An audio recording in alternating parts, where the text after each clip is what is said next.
This entire Somalia USAID situation is one of those perfect examples that show how Democrats love to play charity with our money, and then have the audacity to act shocked when the bill is due. Somalia, a country that has been getting American taxpayer dollars for over 43 years, is suddenly crying economic crisis because the United States have finally decided to cut off the USAID faucet. For decades, we have been told that this money was for stability, economic development, and all the other buzzwords that Democrats use to make wasteful spending sound virtuous. But in reality, USAID has become nothing more than a global charity fund. Welcome back, and if you're new, this is going to be a good one, so make sure you like, comment, and consider subscribing for daily news updates. It means the world to me, and don't forget to share.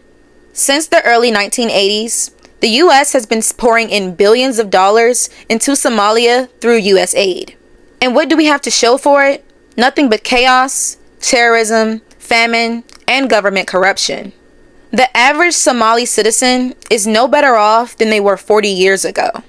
In fact, you could argue that they are worse off actually, because all of this aid, it created dependency instead of progress.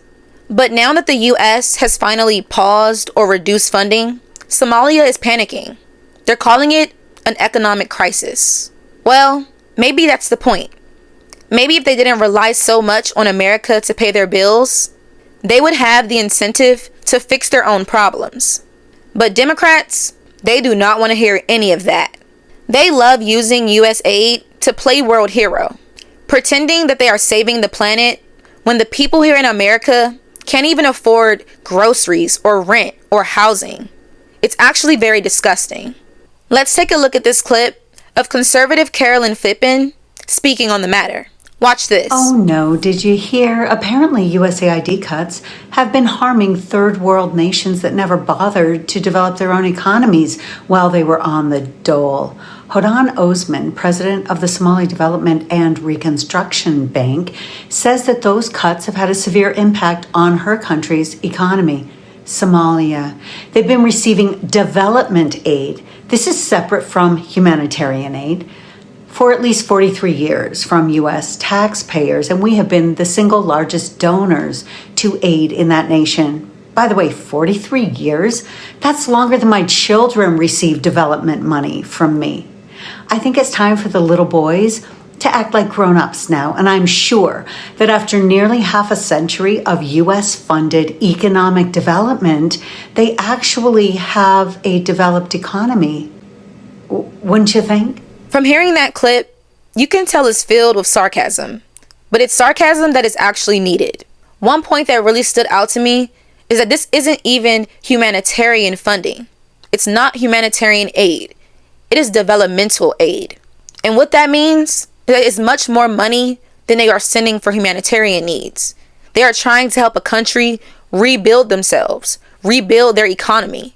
And you're telling me that in almost half a century, they weren't able to do any of it, and that it's severely impacting them? It makes you wonder, what was that country in their presidency? What were they doing with all of that U.S. funded money? U.S. taxpayer money.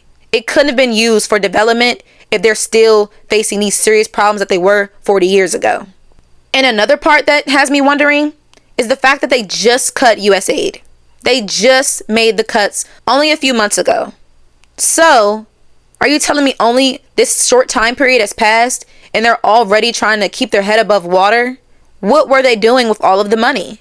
But for me, as an American taxpayer, I feel played with. I feel robbed. I feel disregarded. And I feel like all of my money has been stolen from me for other people's benefit. Next, I want to look at this tweet exposing Biden for abusing USAID funding. You want to know why USAID was closed? Ukraine. USAID played a central role in starting the war in Ukraine. Biden threatened to withhold $1 billion USAID loan guaranteed unless Ukraine fired the prosecutor investigating his son's company. Victoria Nuland also used USAID funds to help orchestrate the Ukrainian coup, placing the agency at the core of the conflict between Ukraine and Russia. From reading that tweet, it sounds like it's just blackmail to me. So it shows you all over that USAID is a problem in America and outside of America. Anytime you're trying to force other countries to do exactly what you do, or you won't help them or fund them, it's using blackmail as a tool. Another very surprising part to me as well is the fact that people will say this is not happening. They'll lie straight to our faces when we can see it for ourselves. U.S. aid, it needs to be rejected and ended because it's bringing nothing but chaos and problems everywhere. And it probably has been going on for a long time. But we're in a new age, and that age is the age of technology and social media. So all of this information is getting poured out and finally exposed like it should be. I also want to read this tweet replying back to Chelsea Clinton's post. Let's read. Confirmed. Doge found U.S. aid gave Chelsea Clinton $84 million, which was supposed to go to relief in Haiti. Line items show $3 million of that $84 million was spent on Chelsea Clinton's wedding, and wait for it, $10 million to purchase a luxury mansion, all on our dime. After reading that tweet, it was very frustrating to get through. To hear that American taxpayer dollars, which goes to a charity fund, is being given to someone to do relief work that they barely even really did because they spent a large chunk of it on themselves. For a luxury mansion and a wedding, $3 million on a wedding and $10 million on a house. There are people out here who have nothing. They don't even have a regular apartment to be in. They're staying in shelters or on the streets. Another reason that sticks out to me is the fact that U.S. aid, they were sending the money for relief to Haiti. Did they do any background checks? Did they check if any work was really being done to help Haiti? Do they honestly even care?